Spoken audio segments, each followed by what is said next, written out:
lyrics up here. And yeah, you're up here. Yeah. 1, 2, 3.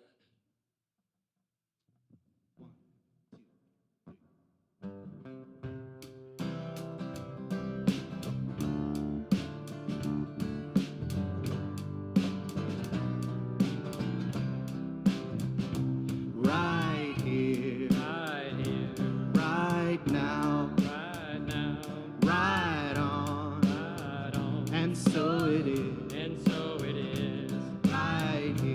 Right here, right now, right on, and so it is. Well, yesterday is gone, and tomorrow's a dream. This moment is all I have, all that I see. Right here, right now, right on, and so it is. Right here, right now, right on, and so it is. Well, yesterday's gone, tomorrow's a dream. This moment is all I have, all that I see. Right here, right now, right on, and so it is. Come on, right here, right now, right on, and so it is. Thanks, guys. Thank you, singing.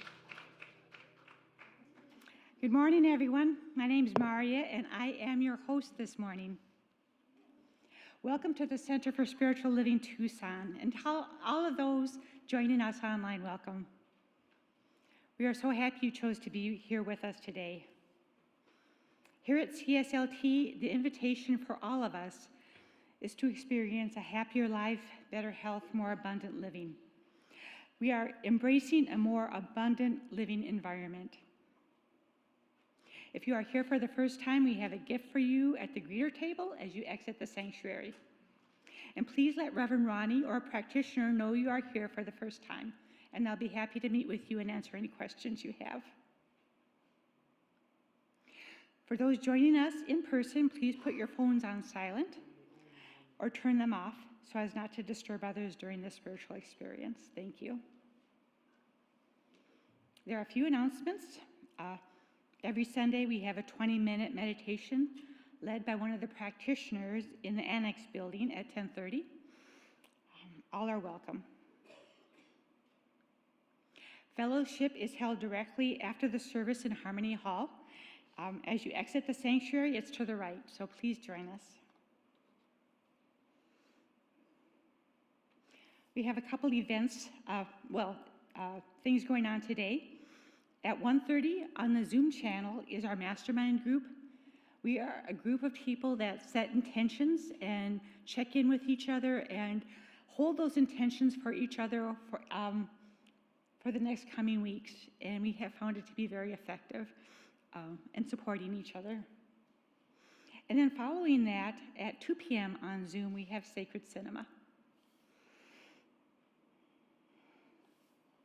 Then also, coming up on Thursday from 11:30 to 1 in the annex again is a book study called This Thing Called You.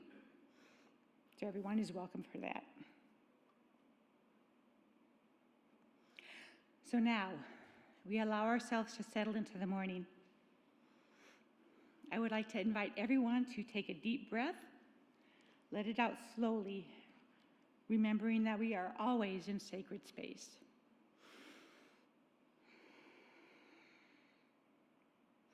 Please know that wherever you are on your spiritual journey, on your spiritual path, you are welcome here.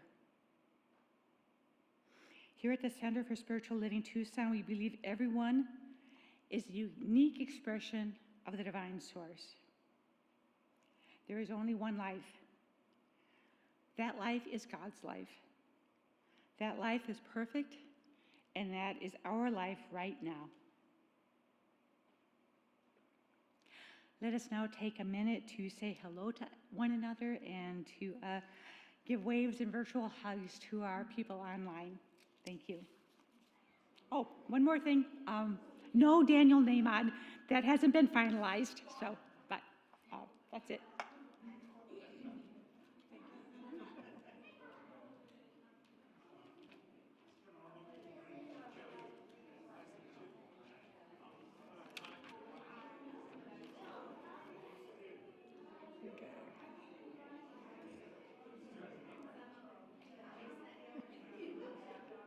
Oh, Michelle's here. Okay. Music. All right.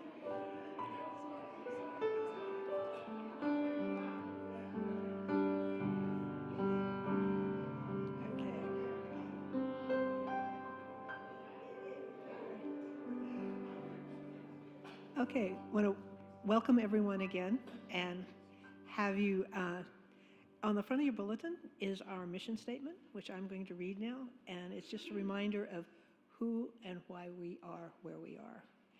The Center for Spiritual Living Tucson is an inclusive, vibrant spiritual community focusing on personal connection through our beliefs, principles, and practices of the science of mind.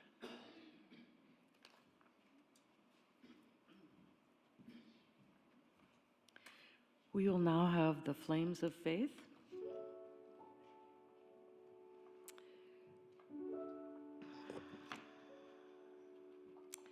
We perform this ceremony to promote the universal consciousness of life, which acknowledges that all peoples and all faiths, all sentient beings come from the one great universal presence, which we call Spirit. Fundamental to this truth is the unifying nature of all religious thought and experience, which we honor here today. The first candle we light is the candle for the Tao, honoring the universal path of harmony and equilibrium, the natural way. The second candle we light is the light for the shamanic traditions, honoring the beliefs and practices of all indigenous peoples, the way of primal spirituality. Number 3, we light the candle for Hinduism, honoring the path of knowledge, action, and devotion. The fourth candle we light is for Judaism, honoring the ethical path of living by sacred law. Number 5, we light the candle for all forms of Buddhism, honoring the 4 noble truths and the path of compassion. 6, we light the candle for all forms of Christianity, honoring the Christ consciousness as the path of love.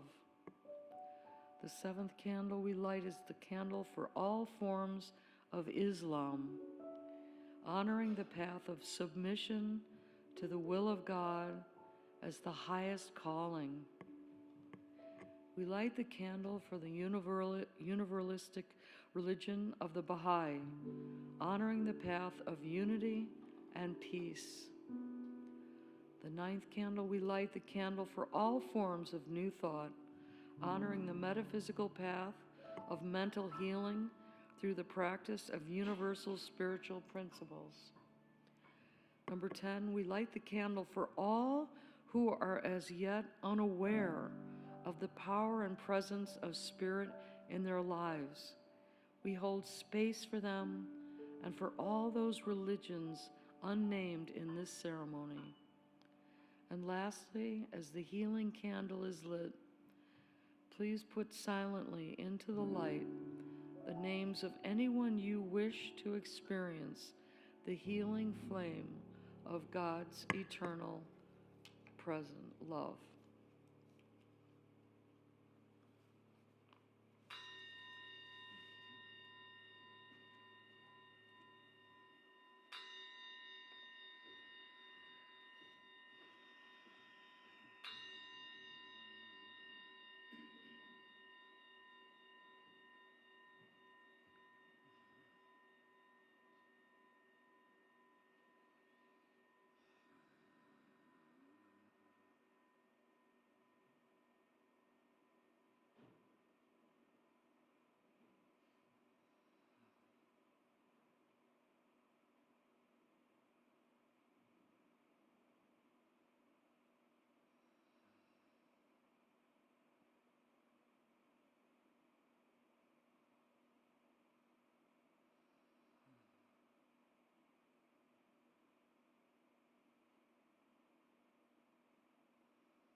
Right here, right now, I invoke the presence of the Almighty, Divine, Infinite Mind. I know it is everywhere present, guiding us, leading us, showing us the path. I am grateful for all that we have. I'm grateful for all that we learn today and bring home. I'm grateful for anything that improves my mind and my heart and my soul. I'm grateful for our minister and our music.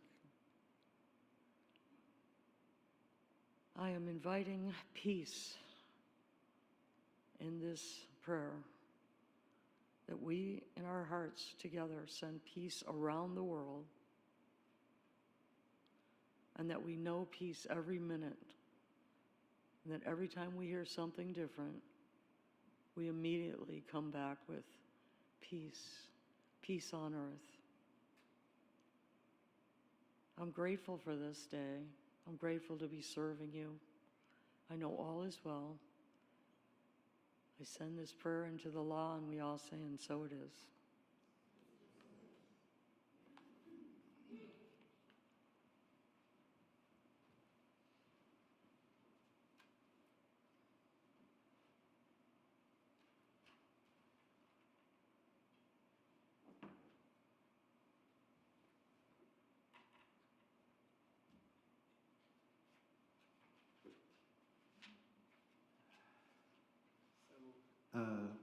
In thinking about plant life, I tried to find songs that either specifically mentioned plants or flowers. And the first time I heard this song was from a movie. It's one of my wife's favorite movies of all time, The Sound of Music. Favorite of all time. Favorite of all time. You heard it here. It's a song called Edelweiss, if you know the words. Please join us. Ever since I was a little kid, well, The Sound of Music was my comfort movie. Sick, wisdom teeth out, whatever. Sound of Music. Taught that same skill to my daughter. And I forgot where I was going, so I'm just gonna sing. You like this one? Yeah, I like this one.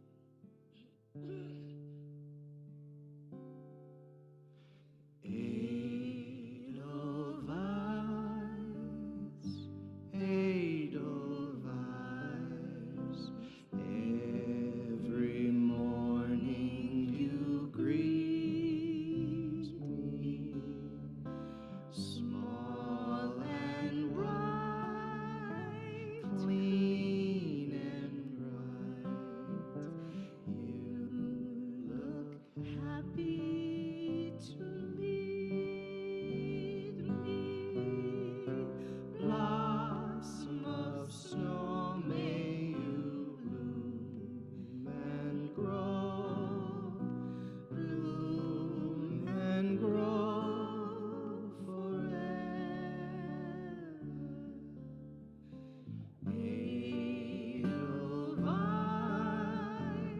Edelweiss, Edelweiss, bless my homeland forever.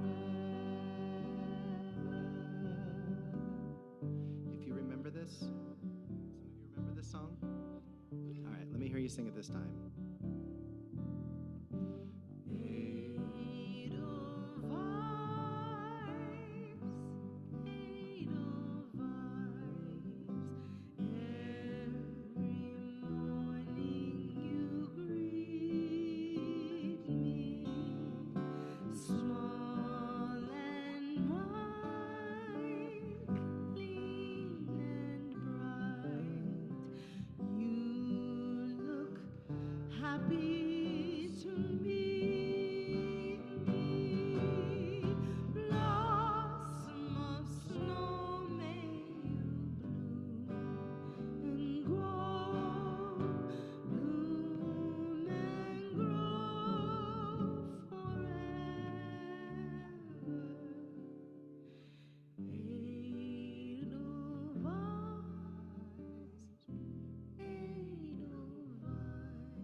So in your program, we have our spiritual thought, if you would follow along with me. And then the end, we will say the affirmation together. I'll read the first part. The things that we humans have collectively done to the land have interfered with the effectiveness of the water cycle. These activities, farming, allowing overgrazing and undergrazing, clearing trees and other vegetation, over-relying on fire as a management tool, have left land less able to absorb water. This leads to drought and runoff, which then causes erosion and floods. However, this situation can be reversed by managing land in such a way that the soil's ability to retain water is restored. Cows save the planet, and other improbable ways of restoring soil to heal the earth. That was by Judith D. Schwartz, page 176. If we could read together the affirmation. I actively tend to my mental garden as I nurture the soil of my mind with positivity, resilience, and healthy practices. Yes, thank you.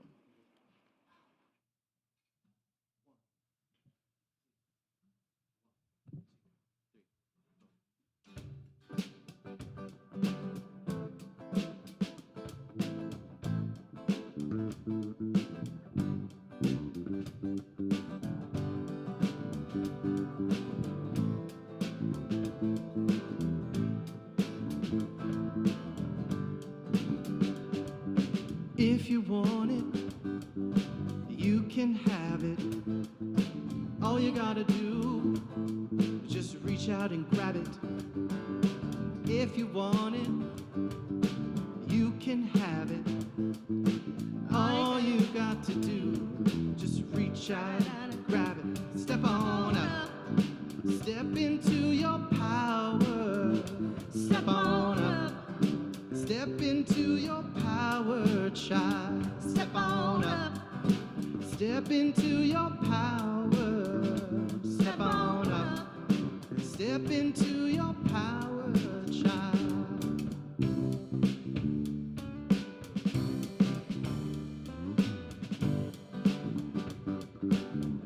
Now listen, all you need, you already own.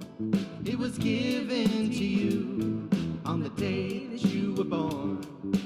Anything that your heart can dream, you can make it reality. Sing, step on up, step into your power. Step on up, step into your power, child. Step on up, step into your power. Step on up, step into your power, child.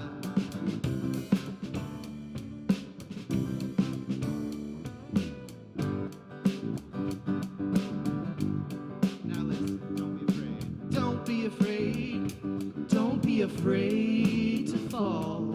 It's the getting back up that's gonna make you strong. God only made one like you. Yeah.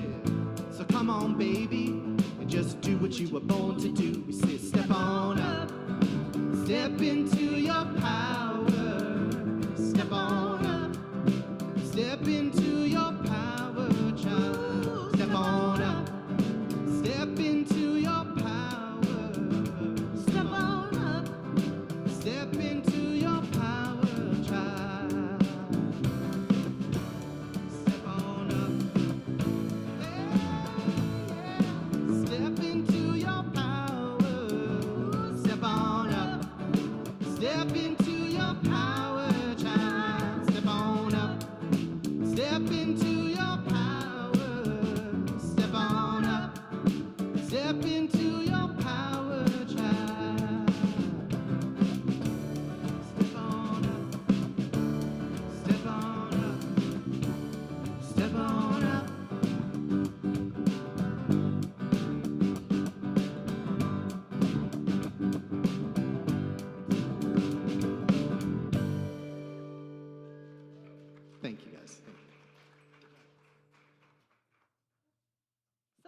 morning.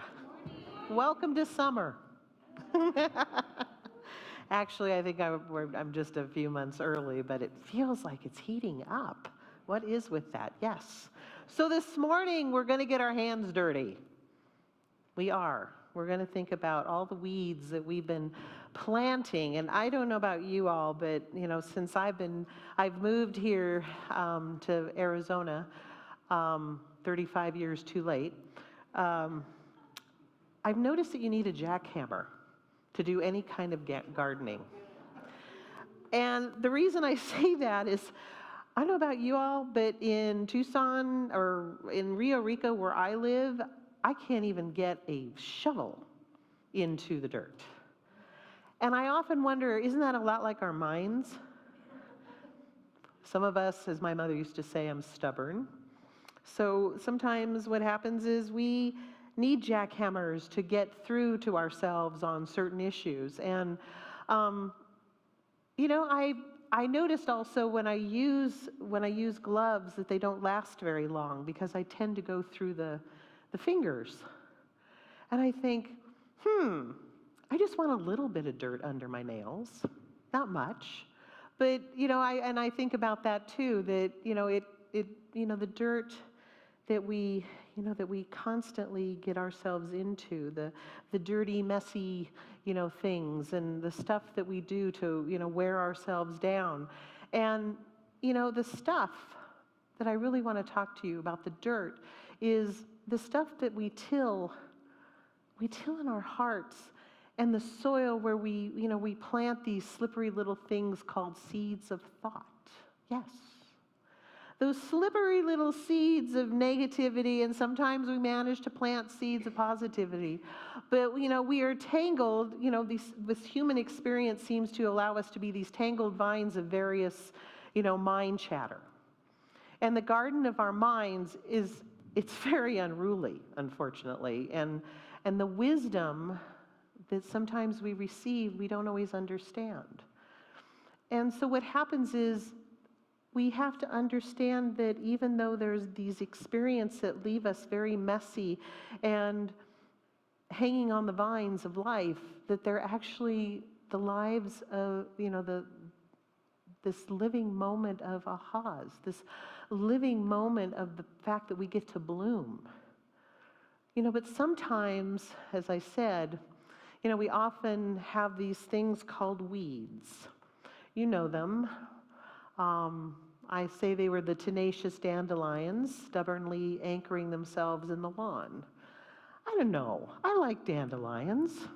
They're kind of cool. You pick one up and you blow it, and it's free and it's unlimited. So I don't quite understand why a dandelion, but yeah, it is, unfortunately, it is a weed.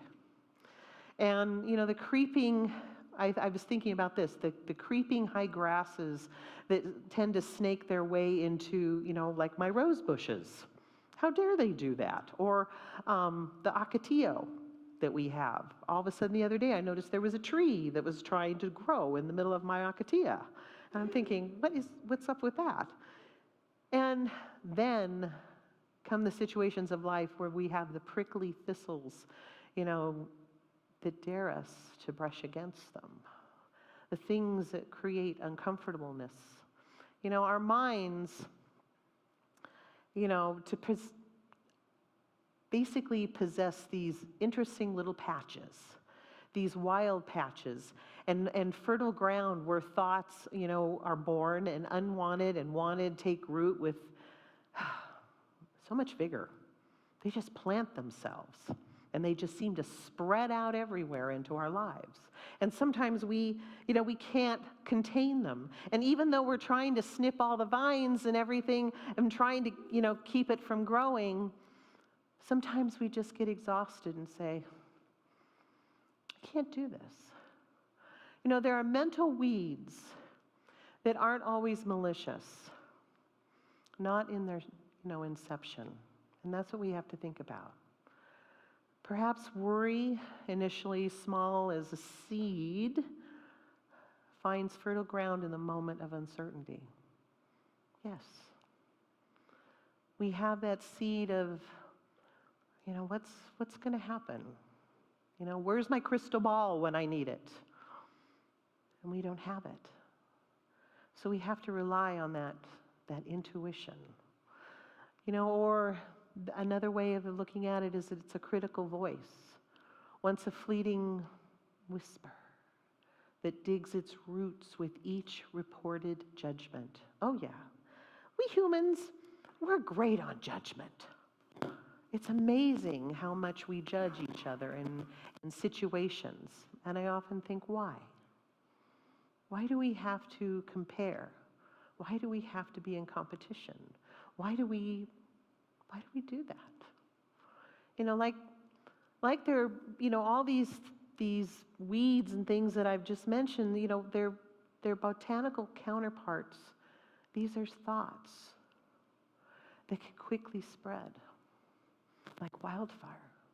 And what happens is when we have these thoughts, they actually choke out the light and the nutrients, from the more tender shoots of peace, joy, and self-acceptance. We allow that. We might be tempted, to simply declare war on that mental invader. Why is it we're always doing that? We're like, okay, fine, I'm going to do this and attack it in any way I can. And what we do is, we grab a metaphorical hoe and we relentlessly dig and dig and dig and chop until, again, we're mentally exhausted. But one thing I want to ask all of you, have you ever noticed how they often return, stronger and more determined? Yes. It's kind of like I was told one time, I just fell in love with a bamboo plant when I was in California. And I thought, oh, bamboo would look so cool in my, Asian garden that I was trying to create. And a friend of mine who is a gardener, he goes, oh, no, do not ever plant bamboo. And I said, why? He says, it will rule the world. I said, what do you mean? He says, once you dig it, once you plant it, he says it works underground. Little tendrils go everywhere and it invades your garden and heaven help you to get rid of it. And I thought, well, that's kind of a lot like our negative thinking. It comes in and it works underneath all the things that we think we've planted in a positive way. Perhaps, if we look at these thoughts, they serve a purpose. However, we feel that, they might be misguided and we want to know, more about them and why. Let's think about this. A worry might be a clumsy attempt to protect us from a perceived danger. It's funny, I had this vision, for those of you that used to watch it, the Will Robinson, danger, danger, danger, danger. It's kind of like our little robot within ourselves going, proceed with caution. Or a critical voice might echo anxieties we've carried for years. And then all of a sudden, it brings it to the surface. And we think, okay, why now? Why is this coming up now? Well, let's think about what's going on in our lives. Maybe it's bringing it to our attention so that we can say, oh yeah, I remember that. And how did I deal with it then? And how can I eradicate it, or how can I work with it now? To truly tend our inner garden, we need to understand the nature of what we're dealing with, not just demonize it. And we're so good at that. We'd love to jump into the negative. But, Ernest Holmes, he says, our founder, he said this, what we need to do is to eliminate the negative and accentuate the positive. In doing this, we gradually acquire the habit of affirmative thinking. And I was thinking about that accentuate the positive. I'm doing some research right now for for my master's, and I'm doing a compare and contrast, or basically I'm proving that that Pentecostalism was born out of metaphysical. And it was. It's a little complicated, but it is. But anyway, in that, there's this wonderful minister called Father Divine. And he used to say, you know, accentuate the positive, or what is it? Eliminate the negative and accentuate the positive. So this gentleman, Harold Alden, he wrote the words, and then Johnny Mercer, you know, wrote the song. So it's this very popular song back in the 40s. And I thought, isn't that interesting? So anyway, a lot of the Pentecostal, and I'll just be very brief, came from Charles Fillmore and Mary Baker Eddy. And of course, it was all based on healing, but that's over here. And so I really want to ask you a question. What if, instead of striving for a pristine, weed-free mental landscape, which I know we all really would love to experience, it's an often exhausting and ultimately futile endeavor, really. What would it look like if we learned to become more discerning gardeners? And what I mean by that is, what if our focus shifted from eradication to mindful observation? Imagine this, sitting quietly by the edge of your inner garden, noticing the different kinds of growth without immediate judgment. Here's a spike of anxiety. There's a patch of self-doubt. Oh. And over in that corner right there, the persistence of what if? This noticing can simply, with just a breath, can be a constant anchor in the present moment. Yes, we can look at those corners, we can look at what's in front of us and go, okay, what is this? Instead of saying, out, out. But instead allowing ourselves to sit with it. And imagine sitting in that garden and allowing ourselves to inhale. And then allowing us with, in observance with each exhale, a gentle reminder of where we are, not where your thoughts are. Not where your thoughts are trying to drag you to, because they do that really easily, but perhaps a few moments, of maybe journaling, not to analyze and dissect every thought, but simply to witness them. Yes. To not have to think we have to solve the issue, but just be. To give them a name and acknowledge their presence without getting tangled in their branches. Can we do that? Or maybe it's paying close attention to the sensory world around us. The warmth of the sun on your skin. Certainly we can feel that here in Tucson. In fact, it's about that time where we do. And right now, the wind in the trees. In fact, Charles and I have been talking about this ever since the wind has started up, that both of us at different times of our lives lived in the Mojave Desert in California. And both of us left because of the wind. Oh, it was horrible. You'd step out of your house and you'd get blown away every day. And so every day right now that we're experiencing wind, we look at each other and go, okay, we left this, right? But you know what? It's just to know and observe what's going on. And every now and then I'll sit out there on a bench and say, it's the earth breathing. That's all. It's just breathing. It's exhaling just as we do. So when we are observers, it's a way of grounding ourselves in the tangible and offering the mental weeds less fertile soil when we're observers, when we understand what is going on in our lives. This is not a quick fix.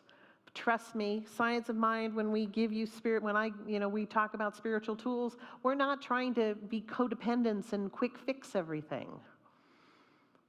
In the science of mind, what we teach are spiritual tools to allow us to explore and understand why things sometimes go a little wonky. And sometimes it's not always us. It's the world that we're observing out here that sometimes we like to bring in.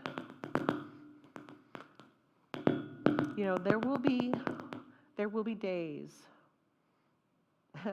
there will be probably every day that sometimes we think, that our weeds multiply overnight. And when the familiar anxieties and criticisms feel overwhelming. And on these days, the most important tool we have is not a spade, but a gentle hand. To acknowledge the presence of the weeds without condemnation.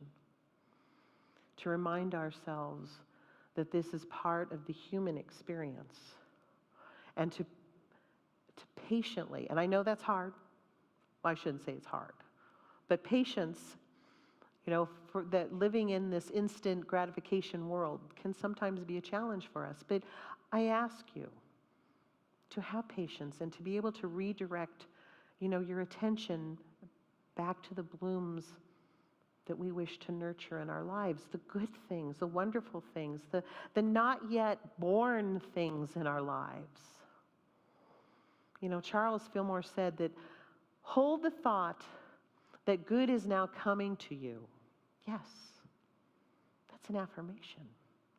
Plant that seed in your consciousness. Nourish it with expectancy and watch it grow into a tangible reality. Yes. So whatever it is that you are expecting in your life or you have planted, you say, yes, I know right here, right now, this is mine. I know right here, right now, I'm experiencing this. Not just plant it and yes, we let it go. But at the same time, we plant it and we say, we plant it with love. And we nourish it with love. We don't dig it up. We just trust and know. So perhaps the task isn't to banish the mental weeds entirely, but to cultivate a different kind of attention. To learn and to lean into recognizing, what's going on. To understand their roots. And to gently create space for the beauty and the resilience that also reside within. What is it that we are allowing to limit our growth? The garden of the mind is living, breathing, and it is a thing.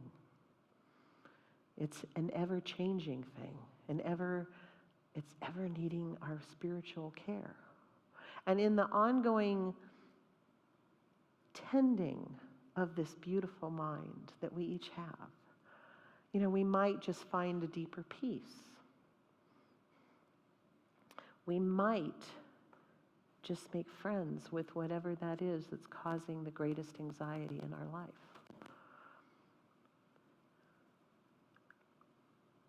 So we look at the weeds, but in the way we learn to live alongside them. And surrendering, when we choose to live alongside them, isn't about giving the weeds, free rein, which we can do very easily. Oh, I just let it go. Well, no. We don't allow those to choke out all that is good and beautiful within us. It's about changing our relationship to them. It's about learning to observe them without immediate reaction, without the ingrained urge to destroy. Oh, yes. Yes. Unfortunately, in humanity, we have that part of us. It must die. No, it must live. And when in the living, it helps us understand the deeper part of us. You know, it's about creating space around them and allowing, them to be without, but letting them completely, dictate the landscape. We don't allow that. We rein them in lovingly. We stand by it and we say, okay, if we're living together, then we're going to exist together, and this is how we're going to be together. Perhaps, in that space, we might find a new perspective, a deeper understanding, of where it all came from and their purpose in our inner ecosystem. So, go ahead and get your hands dirty and feel the cool, yielding earth, and trust that even the smallest weed is the surrendering to the mystery. Maybe the path isn't always about ruthless eradication. Maybe, sometimes, the most courageous act is to simply acknowledge the presence of the mental weeds. Yes. We recognize our shared humanity, in their persistence, into where we extend, ourselves in grace, that we might offer a struggling garden a quiet acceptance of the wilderness. Big place to grow. A patient tending of what truly nourishes us. And the understanding that even in the midst of the tangle, the webs that we weave and all the little bit of crazy that sometimes we invite in, it's really truly our own perfect way of creating a spiritual journey that continues to unfold for our highest good. I know this to be so, and so it is. Amen. And so in this beautiful, beautiful, amazing mental garden, I just say, thank you, God. Thank you for giving each and every one of us the spiritual tools to create these beautiful, mindful, observing gardens of life. For all of this and so much more to show us not only where we've been, but where we are right now. That we are in love, that we are in this beautiful perfection that has been created for each and every one of us called life. It truly is a beautiful spiritual journey. And it is one that we take our time to gather, to plant seeds, and to know that with everything, with every soil that we experience, with every seed that is planted, our life is better and better all the time. For this and so much more, I'm truly grateful. I know this to be so, and together we say, and so it is. Amen. Oh, let me love in a holy, holy way. Let me love in a holy, holy way. Oh, let me love in a holy, holy way. Let me love in a holy, holy way. And let me know that love is all around me. Let me know that love is all around. And let my steps reveal a path of peace. Let my steps reveal a path of peace. Let me love in a holy, holy way. Sing. Oh, let me love in a holy, holy way.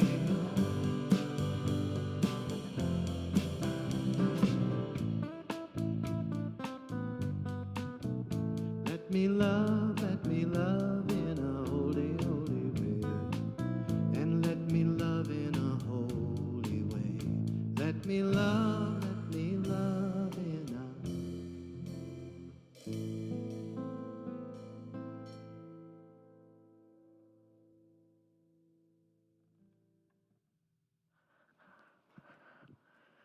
I love that song. Yes, truly, let us love in a holy, holy way.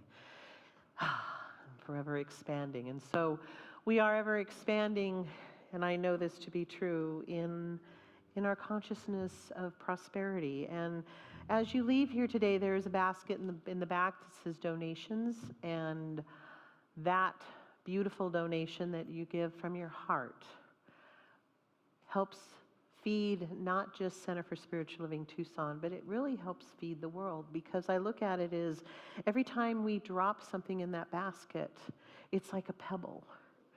Its waves go out. So it doesn't just affect us here to be able to pay for the musicians and a whole lot more, but it also affects us in the community to where we can create, other things to help donate. Like Unity right now, and we're going to be, helping with them with the bears and the chairs. And what happens with these beautiful bears, a new bear or whatever stuffed animal you'd like to bring, they help a child that is going into foster care or is in foster care.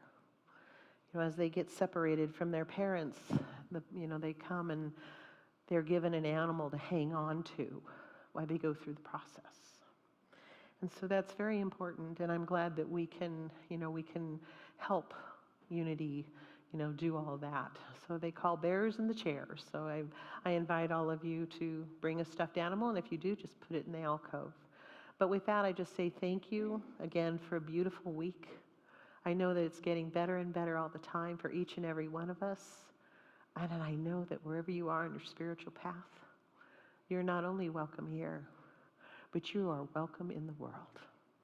And to this, I just say, divine love, as me, blesses and multiplies all that I am, all that I give, and all that I receive.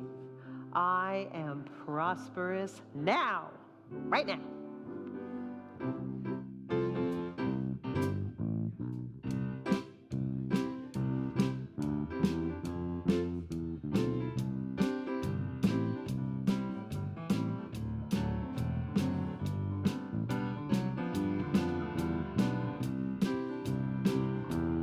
I've got peace like a river. Thanks, Don. Peace like a river in my soul.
recognize the divine in me. I recognize the divine in you. I recognize the divine in all that I see. Thank you, Spirit. And so it is. I love you. Have a wonderful week.